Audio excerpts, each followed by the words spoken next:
कहते हैं जैसा भोजन वैसा मन। हम जो खाते हैं वही हमारी सोच और सेहत बनाता है। लेकिन क्या आप जानते हैं, खाना सिर्फ शरीर के लिए नहीं बल्कि आत्मा के लिए भी ऊर्जा है। इसलिए खाना बनाते समय कुछ बातें जरूर याद रखनी चाहिए। आज ये जानते हैं खाना बनाते समय याद रखने वाली 5 जरूरी बातें।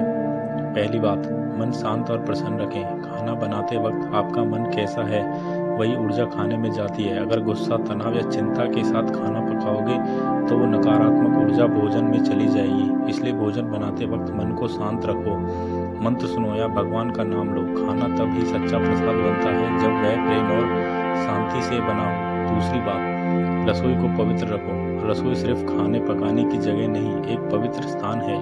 यह वही जगह है जहाँ से पूरे घर की ऊर्जा निकलती है। इसलिए रसोई हमेशा साफ सुथरी रखो।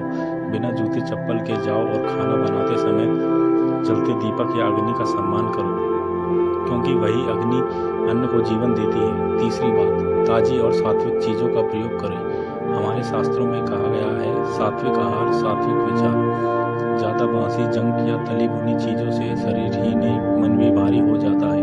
इसलिए कोशिश करो कि खाना हमेशा ताजे, हल्का और शुद्ध हो। सात्विक भोजन सिर्फ शरीर नहीं, आत्मा को भी ताकत देता है। चौथी बात, भगवान को पहले भोग लगाओ।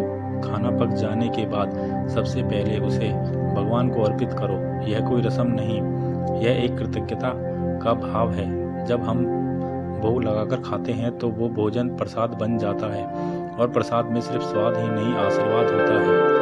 पांचवी बात, आभार और प्रेम के साथ परोसें। खाना सिर्फ पेट भरने के लिए नहीं होता, यह प्रेम बांटने का तरीका है। जब आप मुस्कुराकर आदत से भोजन परोसते हो तो हर निवाला दवा बन जाता है।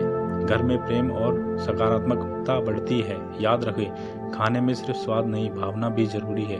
तो दोस्तों, अगली बार जब आप रसोई में जाएं तो इन 5 बातों का जरूर याद रखें। मन शांत रखो, रसोई को पवित्र रखो, सात्विक चीज़ें इस्तेमाल करो, भगवान को भोग लगाओ और प्रेम से खाना परोसो। क्योंकि जब खाना शुद्ध भाव से बनता है तो वही परिवार में सेहत और शांति, खुशहाली लाता है। अगर वीडियो पसंद आई हो तो लाइक, शेयर और सब्सक्राइब करना मत भूलें। जय श्री कृष्ण।